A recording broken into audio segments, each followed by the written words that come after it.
You're listening to Legacy Lawyers, hosted by Michael Haslam and Nathan Croxford. Welcome, everyone, to the Legacy Lawyers podcast. This is Nathan, and I'm coming to you today with Brian, and we are excited to bring you another episode. How are you, Brian? Doing good. Thanks for letting me back on again. I'm doing something right. You guys keep letting me here, so it's great. So I'm happy to be here. I wish I could say that the bar is really, really high, but I don't know that it necessarily is. I guess we're over 100 episodes, so we should somewhat know what we're doing. I agree. But when Yeah. you look at some of the podcasters out there that are in the thousands of episodes, we're still in the early stages. So no, you've done great. I've enjoyed podcasting with you in the past. So what do you think we should talk about today? Something on my mind, because we just had a training this morning about it, and I think it's good to take it out, is retirement accounts and beneficiaries on retirement accounts and what we do about it. And so let me give you a scenario that I ran into a couple years ago. I think it kind of brings all this together. I had a client who was in his later years. He was quite ill. I think it was fair to say that he was actively dying and he knew it. Wasn't cancer. I don't even remember exactly what it was that was taking him. And it did take several years. When they came to see me, he had over $2 million in a traditional IRA that he had earned over the course of his career by contributing to his K and having his employer match his contributions. So obviously it had done a good job of preparing them for retirement, because an IRA with $2 million in it, not too shabby. I agree. They wouldn't be considered wealthy, but they also were going to have plenty to supplement their income and get them through retirement. His concern was that he was about to pass away, and the way things were currently set up, his wife was the beneficiary, named the first primary beneficiary on that IRA, meaning when he passed away, she would inherit the account and have full control over it. The reason he was concerned about that is she was relatively healthy physically and stood a good chance of living easily 10 to 15 years, if not more, after he died.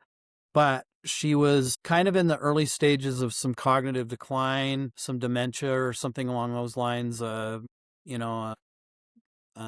brain disorder where she was having some memory problems. One of the features of her illness, well, I think it was actually features of her personality combining with the illness. She was always a very generous person and had a big heart and wanted to help people. And so she'd always been somebody who would give gifts. If anybody ever asked for financial help, she was always ready to provide it. And his concern was that had kind of escalated to the point where she was, with her own money, giving large amounts of money to children or grandchildren without really much structure around it. And so his concern is, if she inherits this IRA and she continues to decline cognitively, I'm worried that she's going to give it all away, and maybe not even to the right people. Like, he was worried about potential scammers, people that would get her on the phone, because she's a super nice lady. She would talk to anyone. So his biggest concern was, I want to take care of her, but I don't want it depleted. I would like for whatever is not used to be able to be passed on to, they had at least 5 children, maybe more, but he wanted to make sure that the kids saw some of the benefits of that IRA after his wife passed away. Yeah. So if that was your client, what do you see there in terms of spotting issues, and what kind of solutions would you have to help him address those concerns? It's a good question. And I just want to say from the get-go, I don't think this is an uncommon situation. It happens, especially when it comes to worries about scammers. That's more and more relevant today, more than ever. For sure.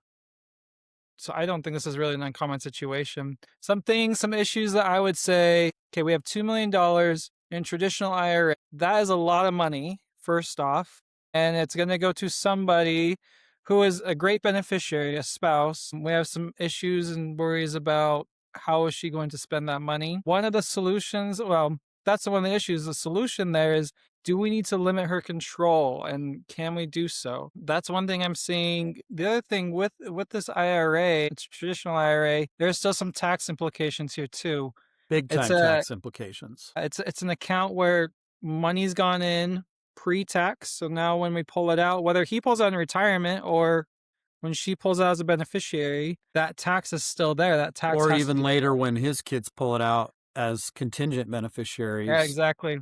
Somebody's paying the taxes as they pull that money out. Somebody still has to pay that taxes. That's right. So we just want to make sure that good heart. We love good hearts, right? She's generous, but she pulls out way too much money, spends on who knows what, but also has to pay those taxes too, and worrying about that too. So that's an issue that I see. Just making sure that, we just want to make sure that she's taken care of. That's his goal. He wants her to be taken care of. Mm-hmm.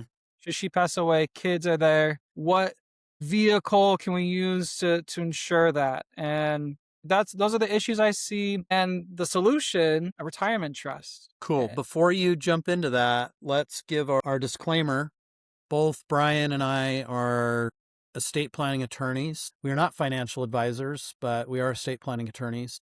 And the concepts that we're going to talk about today are applicable nationwide. This is based on federal law. But the purpose of this podcast is not for us to give you legal advice, and no one hearing this should rely on our podcast as legal advice. We are in the business in the podcasting world of edutainment, so educational entertainment.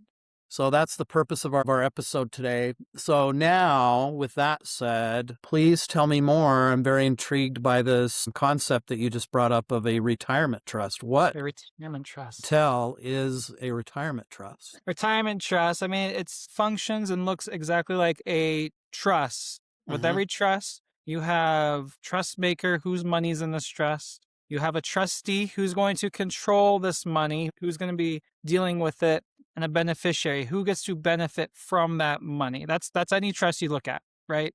With a retirement trust in particular, the money that we are going to put into this trust is money from a retirement account. And specifically these accounts with the tax issues, right?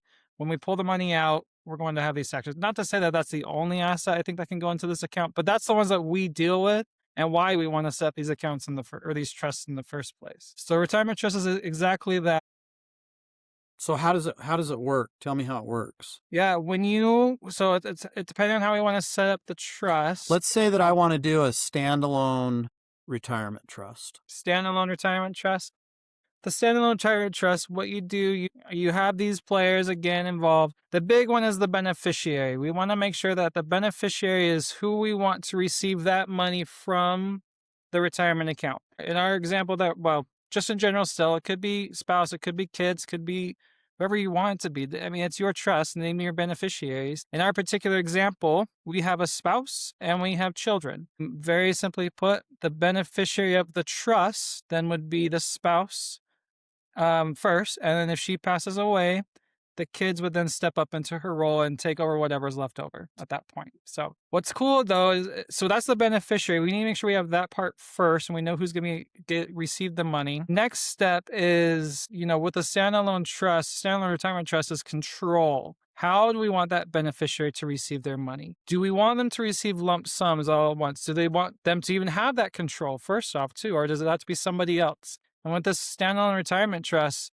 you can make those decisions. I trust my spouse. My spouse will be the trustee. They can use the money, right? So in this example, he absolutely did not want, not because he didn't love her, not because he had everything to do with his concerns about she's very generous and she's overly generous because of this cognitive decline. So she absolutely did not want his wife to be the trustee, nor did he want her to be receiving large sums of money or to have any discretion over how much money she received. So basically, What he wanted to do was name a trustee and give that trustee some very specific instructions on how to use that money for her benefit. And essentially what he wanted it to do was only be used to supplement her need for anything that their regular, Social Security and pension retirements that are coming in on a monthly basis didn't cover. Yeah.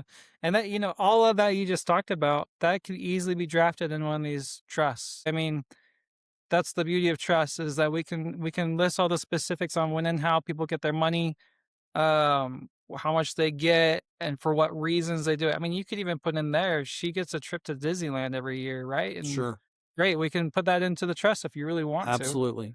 to. That's the beauty of it. And the trustee, I mean, when it comes to any trustee, you're picking somebody that, I always tell this to clients, you lowercase t trust. Somebody who's going to follow your instructions, that you trust with the money. Now, granted, they have a fiduciary responsibility too, but I don't get too far into that. But somebody that you will handle your wishes how you want them to be handled. So maybe in our situation, it's one of the children. So I don't know. I can tell you who it was. There were 2 sons, and this particular client was very adamant that he wanted those 2 sons to be the trustees for a couple reasons. One, they both loved their mother.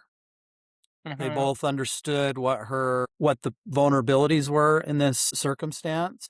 And he knew that they would do a great job of taking care of her and that they would make the right decisions when it came to the money. So he wanted his 2 sons to be co-trustees on this trust and to be the decision makers on when it was appropriate to utilize money from that trust for her benefit. And there we go. I mean, that's the way to set it up.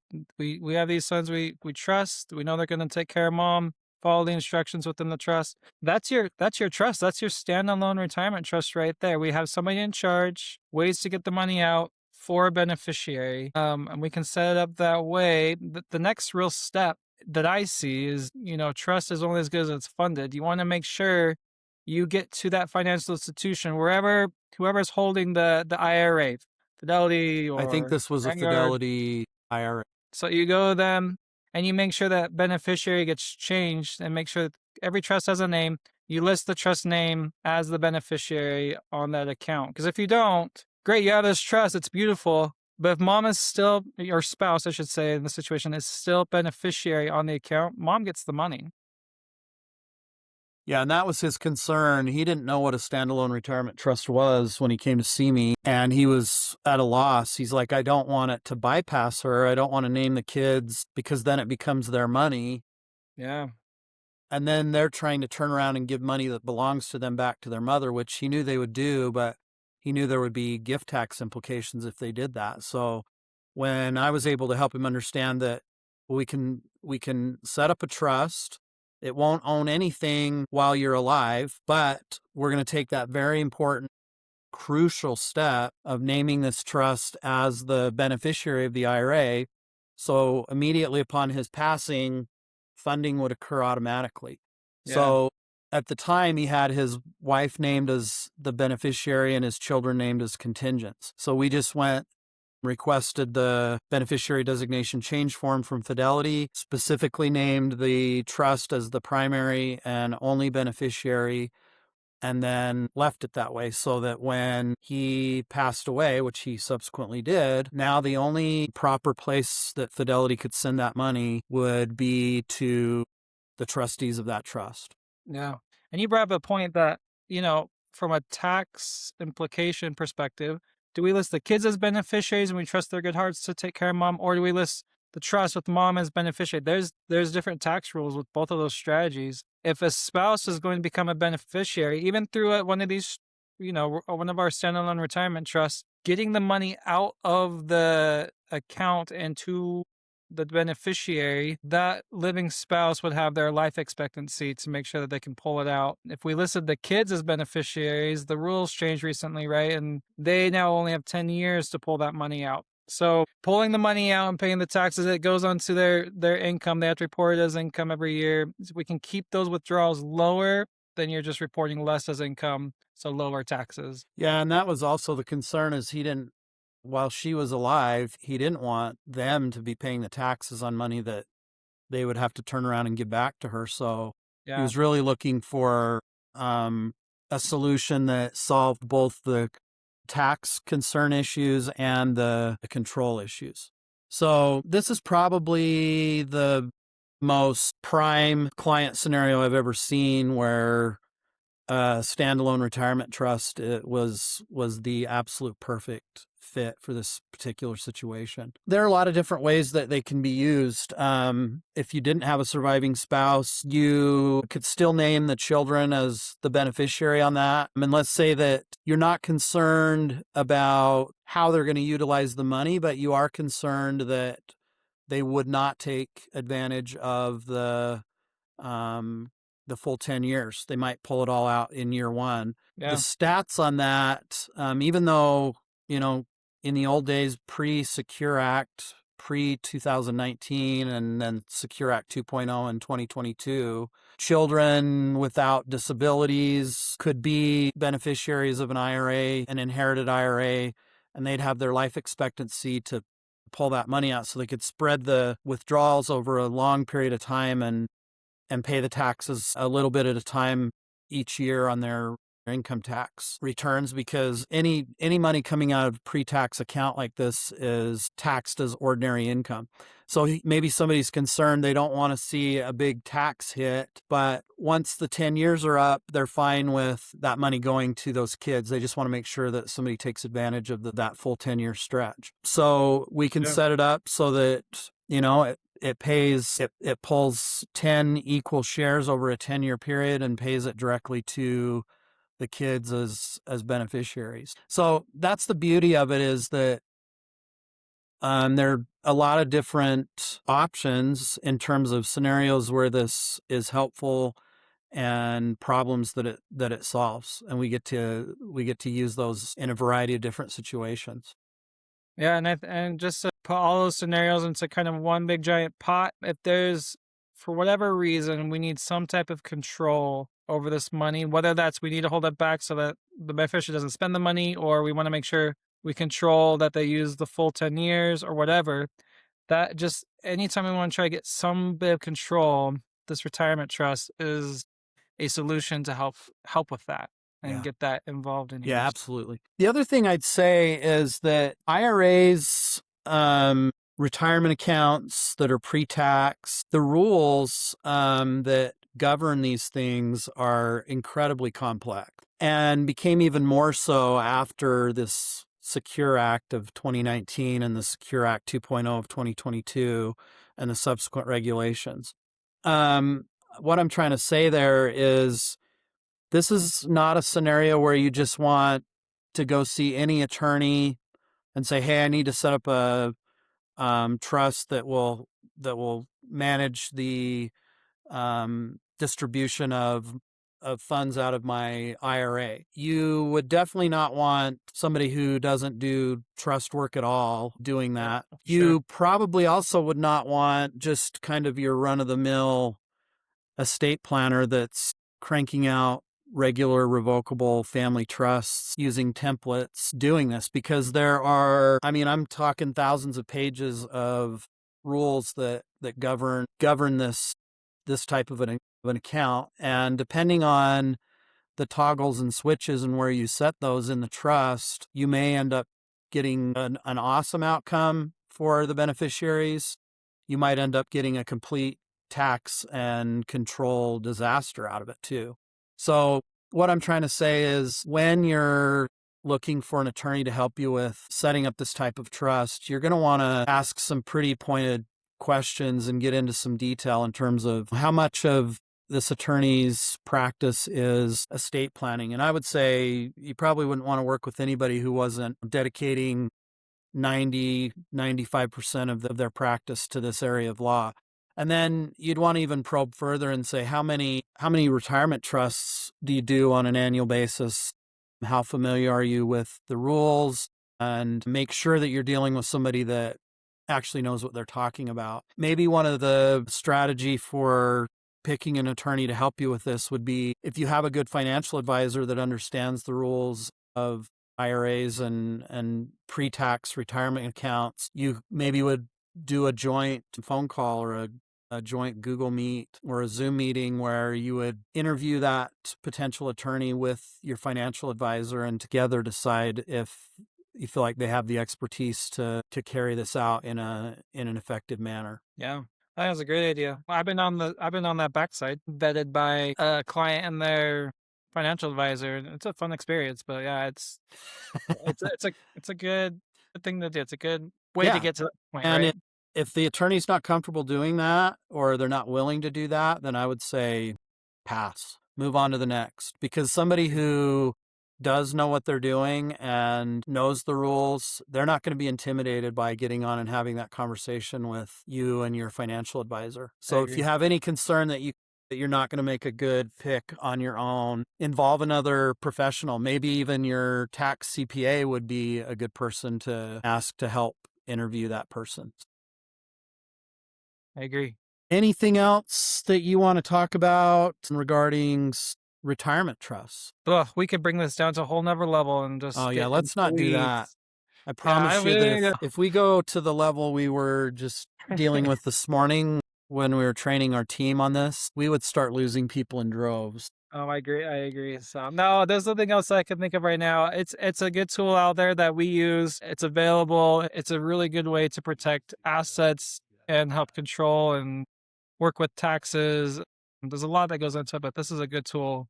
Cool. To help that. Hey, thanks for joining me today. And thanks to everyone for being with us for another episode. And hope you have a great week, great weekend, and we'll catch you on the next one. Thank you. Goodbye. You've been listening to Legacy Lawyers with Michael Haslam and Nathan Croxford. We give you the juicy detail of cases that our law firm has dealt with. We take out the lawyer talk and legalese and show you what options some of our clients had to choose from to fix their situation. The effects of not doing planning can be devastating. We'll be back soon, but in the meantime, hook up with us on Facebook and Instagram at Voyant Legal. Call us at 801-951-0500 or send us an email at team@voyantlegal.com. And for commonly asked questions, hit voyantlegal.com/resources. We'll see you next time.